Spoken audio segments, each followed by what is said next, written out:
দেখতে পাচ্ছেন প্রথম রাউন্ডটা জিতে রয়েছে কিন্তু এখনো। আপনার গরু তো মনে হয় কিছুক্ষণ আগে মাঠ জিতে আসছে, তাই না? হ্যাঁ হ্যাঁ হ্যাঁ ও আচ্ছা আচ্ছা, ঠিক আছে ভাই, খুশি না? হ্যাঁ আচ্ছা ভাই, আপনার নামটা কি ভাই? আমার নাম বুলবুল বিশ্বাস, নড়াই লাগদিয়া।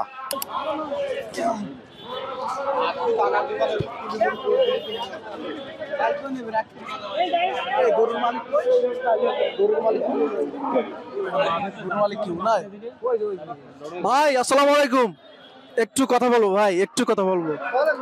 তো ভাই আপনার গরু তো মনে হয় কিছুক্ষণ আগে মাঠ জিতে আসছে, তাই না? হ্যাঁ হ্যাঁ হ্যাঁ ও আচ্ছা আচ্ছা, ঠিক আছে ভাই, খুশি না? হ্যাঁ আচ্ছা ভাই, আপনার নামটা কি ভাই? আমার নাম বুলবুল বিশ্বাস, নড়াই লাগদিয়া। নড়াইল আগদিয়া থেকে আসছেন? হ্যাঁ। এই স্থানীয় হ্যাঁ স্টাইল। একটা প্রথম রাউন্ডই জিতছে নাকি? প্রথম রাউন্ড জিতছে।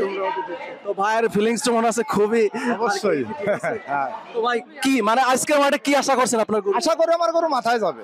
শেষ পর্যন্ত যাবে? হ্যাঁ শেষ পর্যন্ত যাবে। আজকের এই জায়গার যে শিমুলিয়ার যে এডেল এখানে ফার্স্ট পুরস্কার কি ভাই? ফার্স্ট পুরস্কার 30,000 টাকা, 30,000 টাকা। সেকেন্ড পুরস্কার? 20,000। আর থার্ড পুরস্কার কি রয়েছে নাকি? হ্যাঁ? আরো আছে। আরো আছে? 4টা পুরস্কার, 15,000 আর লাস্ট আছে 5,000। লাস্ট 5,000, তাই তো? তো ভাইয়ের গরু ভালো কিছু করুক সেই প্রত্যাশা নিয়ে আমরা নেক্সট গরুর কাছে যাচ্ছি গাইস। তো গরুটা